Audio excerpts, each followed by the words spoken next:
ജനാധിപത്യ മുന്നണിയുടെ ഏറ്റവും പ്രിയങ്കരനായ അധ്യക്ഷനും കേരളത്തിന്റെ പ്രതിപക്ഷ നേതാവുമായിട്ടുള്ള ശ്രീ വി ഡി സതീശൻ നയിക്കുന്ന ഈ സമരയാത്ര അഖിലേന്ത്യാ കോൺഗ്രസ് കമ്മിറ്റിയുടെ ഏറ്റവും പ്രിയങ്കരനായ സംഘടനാ ചുമതലയുള്ള general secretary Shri K C Venugopal M P അല്പസമയത്തിനുള്ളിൽ ഉദ്ഘാടനം ചെയ്യും. കേരളത്തിലെ മുസ്ലിം ലീഗിന്റെയും മറ്റ് ഘടകകക്ഷികളുടെയും ഏറ്റവും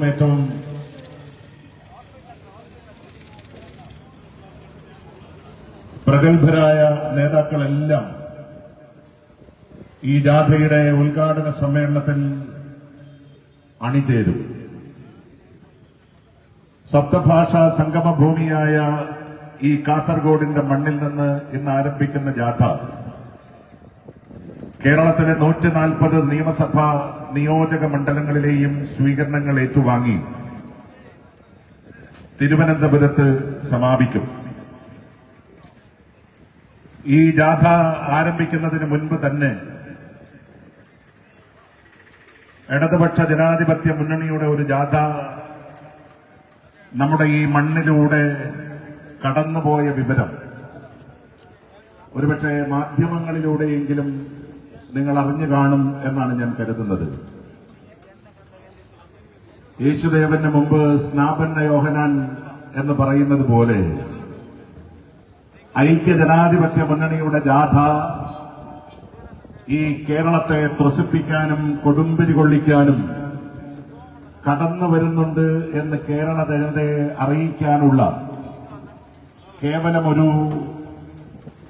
പൈലറ്റ് അനൗൺസ്മെന്റ് ജാഥ എന്ന രീതിയിൽ മാത്രമാണ് ഇടതുപക്ഷ ജനാധിപത്യ മുന്നണിയുടെ ജാഥ കടന്നുപോയത് എന്ന് നമുക്കറിയാം.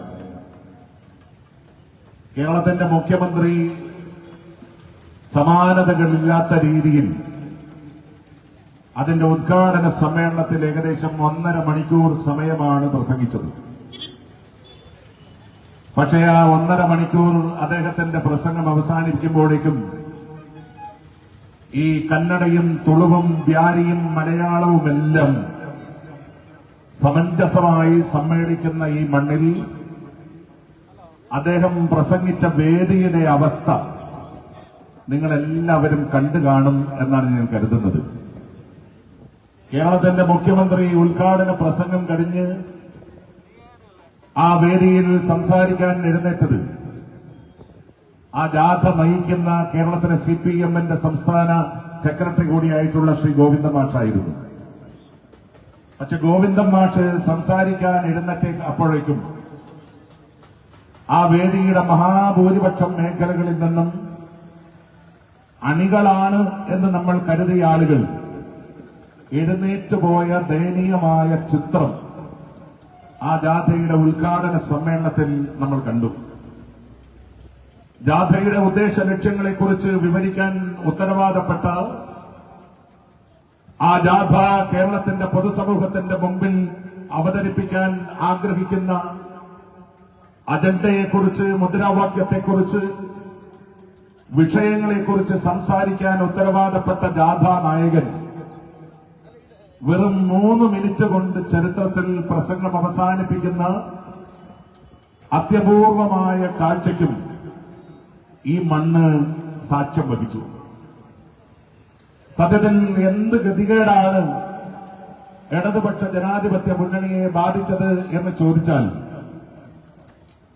ഇത്രയും കാലം ഭീഷണിപ്പെടുത്തിയിട്ടാണെങ്കിലും യോഗം അവസാനിപ്പിക്കുന്നതുവരെ ആളുകളെ പിടിച്ചിരുത്താൻ CPM-ന് കഴിയുമായിരുന്നുവെങ്കിൽ ഇന്ന് ഭീഷണി കൊണ്ടും അതിന് സാധിക്കുന്നില്ല എന്ന ഇടത്തേക്ക് ആ പാർട്ടി ചുരുങ്ങിയിരിക്കുന്നു എന്നുള്ളതാണ് സത്യം. തൊഴിലുറപ്പ് പദ്ധതിയുമായി ബന്ധപ്പെട്ട് നിൽക്കുന്ന ആളുകളാണ് ഇന്നലകളിൽ CPM-ന്റെ യോഗങ്ങളിൽ നിറഞ്ഞു നിന്നത്. പക്ഷേ മഹാത്മാഗാന്ധി എന്ന് പറയുന്ന സമാനതകളില്ലാത്ത ലോകത്തിലെ ഏറ്റവും വലിയ രാഷ്ട്രീയ, ആധ്യാത്മിക, സാംസ്കാരിക പ്രതിഭ ആ മഹാനുഭാവന്റെ നാമധേയത്തിൽ 2005 ഡോക്ടർ മൻമോഹൻ സിംഗിന്റെ നേതൃത്വത്തിലുള്ള UPA സർക്കാർ ഈ ഇന്ത്യ രാജ്യത്ത് നടപ്പിലാക്കിയ ഏറ്റവും ശ്രേഷ്ഠമായ പദ്ധതിയുടെ പേരാണ് മഹാത്മാഗാന്ധി ഗ്രാമീണ തൊഴിലുറപ്പ് പദ്ധതി എന്ന് പറയുന്നത്. ആ ഗ്രാമീണ തൊഴിലുറപ്പ് പദ്ധതിയിലൂടെ ഇന്ത്യയിലെ പരസഹസ്രം കോടി വനിതകൾക്ക്, സ്ത്രീകൾക്ക് തൊഴിലിടങ്ങളിൽ സ്വന്തമായി സമ്പാദിക്കാനുള്ള ഏറ്റവും വലിയ അവസരം സോണിയാഗാന്ധിയുടെ സ്വപ്ന സമാനമായ ഒരു പദ്ധതി എന്നുള്ള രീതിയിൽ പ്രിയങ്കനായ ഡോക്ടർ മൻമോഹൻ സിംഗിന്റെ നായകത്വത്തിലുള്ള സർക്കാർ നൽകി. അതിന്റെ അടിസ്ഥാനത്തിൽ ഇന്ത്യയിലെ ദരിദ്ര നാരായണന്മാരായി ജീവിച്ച 10,000-കണക്കിന് ലക്ഷക്കണക്കിന് വരുന്ന ആളുകൾ അവരുടെ കുടുംബങ്ങളിൽ ആശ്വാസത്തിന്റെ പുക ഉണ്ടാവുന്ന ഒരു ചരിത്രം നമ്മൾ കണ്ടു.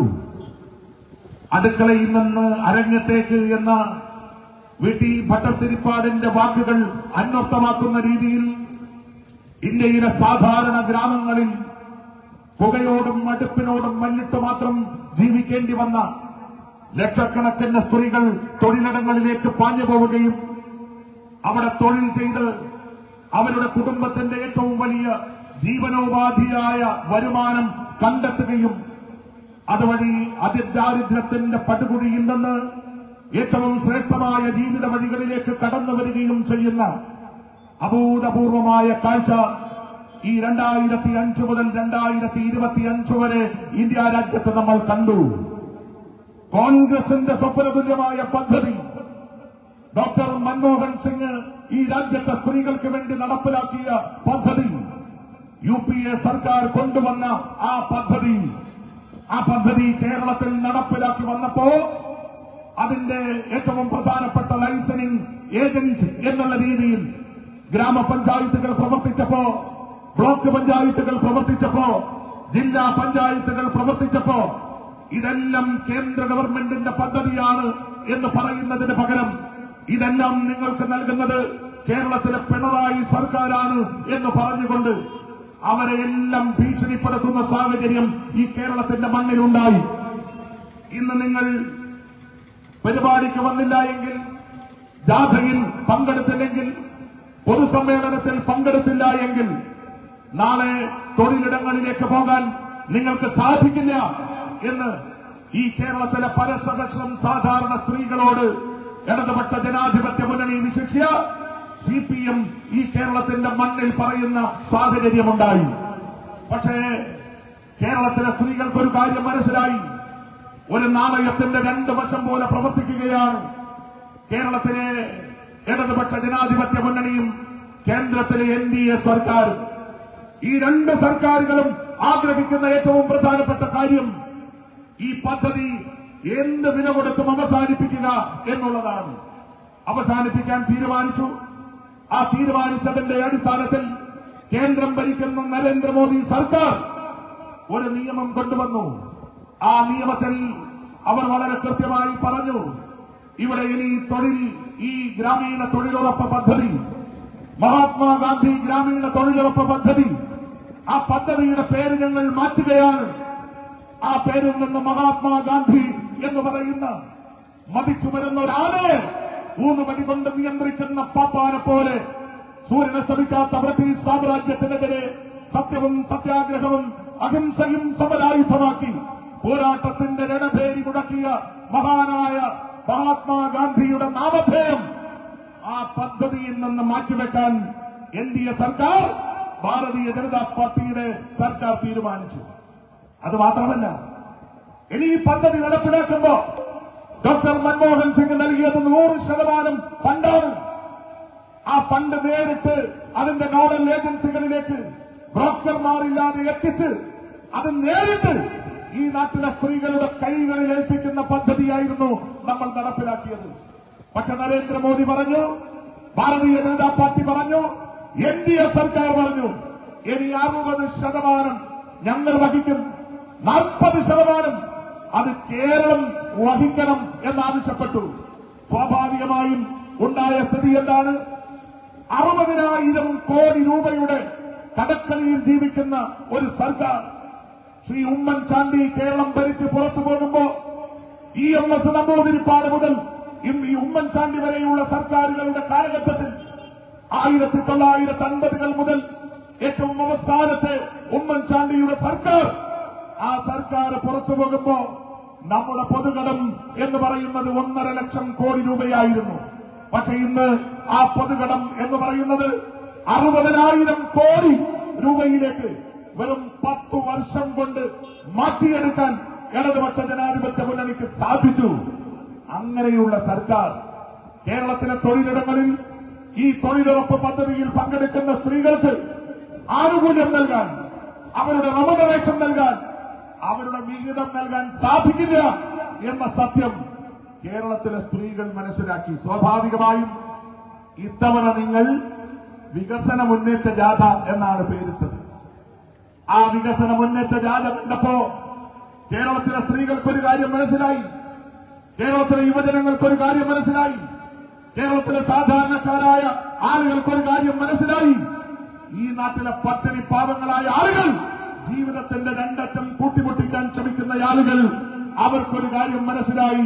ഇത്രയും കാലം വളരെ സന്തോഷപൂർവ്വം ജീവിക്കാൻ ഞങ്ങൾക്കിട നൽകിയ ഇന്ത്യൻ നാഷണൽ കോൺഗ്രസ് ഇന്ത്യ രാജ്യത്ത് നടപ്പിലാക്കിയ ഈ മഹാത്മാഗാന്ധി ഗ്രാമീണ തൊഴിലുറപ്പ് പദ്ധതി നരേന്ദ്രമോദിയും പിണറായി വിജയനും മുണ്ടെടുക്കുന്ന മോദിയും പാൻസ് ധരിക്കുന്ന മോദിയും ചേർന്ന് എന്നേക്കുമായി ഇല്ലാതാക്കി എന്ന സത്യം അവർ തിരിച്ചറിഞ്ഞു. അതിന്റെ അടിസ്ഥാനത്തിലാണ് ഇത്തവണ നവകേരള യാത്ര സംഘടിപ്പിച്ചപ്പോ കേരളത്തിലെ സാധാരണ വീട്ടമ്മമാർ തൊഴിലുറപ്പ് പദ്ധതിയിലെ ആളുകൾ ആ ജാഥയിൽ പങ്കെടുക്കാൻ വേണ്ടി വന്നില്ല. പിന്നെ നിങ്ങൾ കൊണ്ടുവന്നത് അറിയാം, ആശാവർക്കർമാർ. കേരളത്തിലെ ഏറ്റവും ശ്രേഷ്ഠമായ ജോലി, ആ ജോലി സമൂഹത്തിന് വേണ്ടി ചെയ്തു തീർത്ത ആശാവർക്കർമാർ. ആ ആശാവർക്കർമാർ തിരുവനന്തപുരം സെക്രട്ടേറിയറ്റിന്റെ മുമ്പിൽ നൂറുകണക്കിന് ദിവസം സമരം നടത്തിയപ്പോ ആ സമരമുഖത്തേക്കൊന്ന് തിരിഞ്ഞു നോക്കാൻ, അവരെ ഒന്ന് ആശ്വസിപ്പിക്കാൻ, ആശ്വാസത്തിന്റെ ഒരു വാക്ക് പറയാൻ തൊഴിലാളി വർഗത്തിന്റെ പേരിൽ അധികാരത്തിലേറിയ ഇടതുപക്ഷ ജനാധിപത്യ മുന്നണി തയ്യാറായില്ല. സ്വാഭാവികമായും ഇത്തവണത്തെ ജാഥയിൽ നമുക്ക് അവരെയും കണ്ടെത്താൻ കഴിഞ്ഞില്ല. പിന്നെ ജാഥ ഇവിടെ നിന്ന് പോയി കുറച്ചു ദൂരം എത്തിയപ്പോൾ നിങ്ങളെല്ലാവരും ഇന്ന് കണ്ടു കാണും. ഇന്നൊരു പുതിയ വീഡിയോ നിങ്ങളെല്ലാവരും കണ്ടു കാണും. എന്താണ്? അന്യഭാഷാ തൊഴിലാളികൾ, ബംഗാളിൽ നിന്ന് വന്ന ആളുകൾ, മറ്റ് സംസ്ഥാനങ്ങളിൽ നിന്ന് വന്ന ആയിരക്കണക്കിന് തൊഴിലാളികൾ.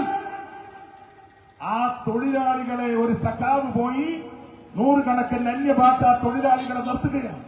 എന്നിട്ട് അവരോട് പറയുന്നു, ഇൻകുലാബ് സിന്ദാബാദ്. അവർ മറ്റെന്തോ വിളിക്കുന്നു, വീണ്ടും വീണ്ടും ആവർത്തിച്ച് പഠിപ്പിക്കുന്നു, ഇൻകുലാബ് സിന്ദാബാദ്, LDF സിന്ദാബാദ് എന്ന് വിളിച്ചു പറയിച്ച് അവരെ ഗോവിന്ദൻ മാഷ് വരുമ്പോ സ്വീകരിക്കാൻ കൊണ്ടുവന്നു. പക്ഷെ ഏറ്റവും അത്ഭുതം, അത്തരം ആളുകളെ കൊണ്ടുവന്ന മണ്ഡലം ഏതാണെന്ന് നിങ്ങൾക്കറിയോ? കേരളത്തിലെ CPM-ന്റെ ഏറ്റവും തലമുതിർന്ന നേതാവ് കഴിഞ്ഞ 10 വർഷക്കാലം തിരുവായിക്കെതിർവായില്ലാതെ കേരളത്തിന്റെ മണ്ണും മനസ്സും CPM-ന് വേണ്ടി വാണരുളുന്ന സാക്ഷാൽ പിണറായി വിജയന്റെ ധർമ്മടം മണ്ഡലത്തിലാണ് അന്യഭാഷാ തൊഴിലാളികളെ ഈ സമരത്തിന്റെ മുദ്രാവാക്യം പഠിപ്പിച്ച് അവിടെ കൊണ്ടുപോയി നിർത്തിയത് എന്ന് നിങ്ങൾ തിരിച്ചറിയണം. പക്ഷെ അന്യഭാഷാ തൊഴിലാളികൾ കൊടി കണ്ടപ്പോ അവർക്ക് മനസ്സിലായി. കൊടി കണ്ടപ്പോ എന്താ അവർക്ക് മനസ്സിലായത്?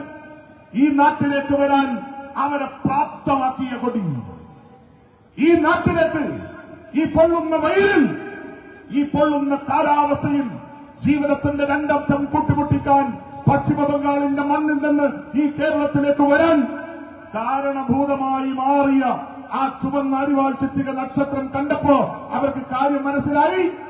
ആ ഗതി ഈ നാട്ടിലും സംഭവിക്കും എന്ന്. ഞാൻ വെറുതെ പറയല്ല. ഞങ്ങളുടെ നാട്ടിൽ പഴയ MLA ശ്രീ K. കുഞ്ഞിരാമട്ടന്റെ നാടിന്റെ പേരാണ് ആലക്കോട് എന്ന് പറയുന്നത്. ആ ആലക്കോട്ട് കോൺഗ്രസ്സുകാരില്ല. പക്ഷെ വോട്ട് ചെയ്യുമ്പോൾ നമുക്ക് 10-300 വോട്ട് കിട്ടും. പക്ഷെ പരസ്യമായി അവിടെ പ്രവർത്തിക്കുന്ന കോൺഗ്രസ്സുകാരില്ല. പരസ്യമായി പ്രവർത്തിക്കുന്ന CPM അല്ലാതെ മറ്റൊരു രാഷ്ട്രീയ പാർട്ടിയെയും നിങ്ങൾക്ക് അവിടെ കാണാൻ സാധിക്കില്ല. പക്ഷെ CPM-ന്റെ കൊടി സ്ഥിരമായി മോഷണം പോവുകയാണ്. അവസാനം മോഷണം പോയി. പെരിയയുടെ തൊട്ടടുത്താണ് ബാലകൃഷ്ണന്റെ ആളുകൾ വന്നിട്ടാണ് കൊടി മോഷ്ടിക്കുന്നത്. പെരിയയിലെ കോൺഗ്രസുകാരാണ് കൊടി മോഷ്ടിക്കുന്നത്. പെരിയയിലെ കോൺഗ്രസുകാരെ ഒരു പാഠം പഠിപ്പിക്കണം എന്ന് കരുതി ആനക്കോട്ട സഖാക്കന്മാരെ കാവലിരുന്നപ്പോ പാതി രാത്രിയിൽ 3 കൊടി പറിക്കാൻ വരികയാണ്. വന്നു നോക്കുമ്പോ കേരളത്തിൽ നമ്മൾ ഉടുക്കുന്ന ലുങ്കിയല്ല, നമ്മൾ ഉടുക്കുന്ന ട്രൗസർ, നമ്മൾ ഉടുക്കുന്ന ആ മുണ്ടല്ല, അതിന് പകരം ട്രൗസർ ഇട്ട് 3 വന്ന് കൊടി പറിച്ചു പോകുന്നു. സഖാക്കൾ ഓടി പിടിച്ചു. പെരിയയിലെ കോൺഗ്രസുകാരായിരിക്കുമെന്ന് കരുതി നോക്കുമ്പോ 3 ബംഗാളികൾ. അവരോട് ചോദിച്ചു, എന്താ ഈ കൊടി പറിക്കാൻ നിങ്ങൾ വന്നത്?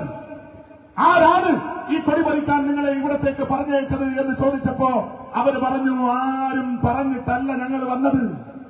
ഈ കൊടി കണ്ട് അങ്ങനെയാണ് ഞങ്ങളുടെ നാട് തകർന്നത്. 33 വർഷക്കാലം ഇടതുപക്ഷ ജനാധിപത്യ മുന്നണിയല്ല അവിടുത്തെ CPM.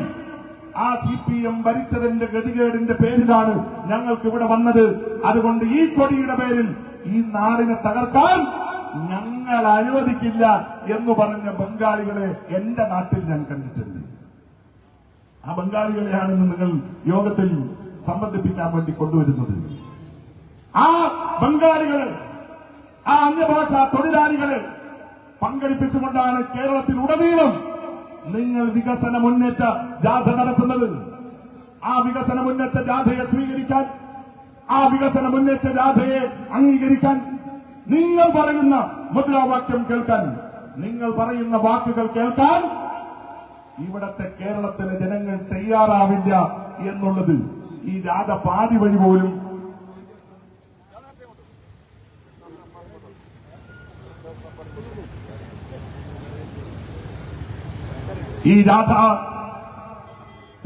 പോലും പിന്നിട്ടിട്ടില്ലാത്ത ഒരു സാഹചര്യത്തിൽ നമുക്ക് കാണാൻ കഴിയുകയാണ്. പ്രിയമുള്ളവരെ, പ്രിയപ്പെട്ട നേതാക്കൾ എല്ലാവരും ഈ വേദിയിൽ വന്നു നിൽക്കുന്നു. കേരളത്തിലെ യുവജന ശബ്ദങ്ങൾ ഈ വേദിയിൽ നിങ്ങളോട് ആമുഖമായി സംസാരിക്കാൻ വേണ്ടി എത്തിച്ചേർന്നിട്ടുണ്ട്. അതുകൊണ്ട് ഞാൻ ദീർഘമായി സംസാരിക്കുന്നില്ല. കേരളത്തിലെ ചരിത്രത്തിലെ ഏറ്റവും വലിയ തകർച്ചയിലേക്ക് CPM കൂട്ടുകുത്തുന്നു.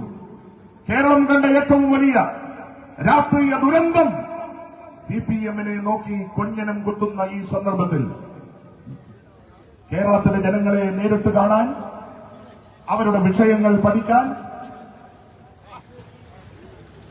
അവർ പറയുന്ന കാര്യങ്ങൾ കേൾക്കാൻ, അവർ പറയുന്ന കാര്യങ്ങൾ കേട്ട് അതിൽ നിന്ന് ഐക്യ ജനാധിപത്യ മുന്നണി അധികാരത്തിൽ വരുമ്പോ നടപ്പിലാക്കേണ്ട പദ്ധതികളെ കുറിച്ച് സംസാരിക്കാൻ ഒരു ജാഥ പോവുകയാണ്. പൊതുവെ ഒരു ജാഥ എന്ന് പറഞ്ഞാൽ ആ ജാഥ എന്ന് പറയുന്നത് ഒരു സമരജാഥയായിരിക്കും, സർക്കാരിനെതിരെയുള്ള മുദ്രാവാക്യമായിരിക്കും.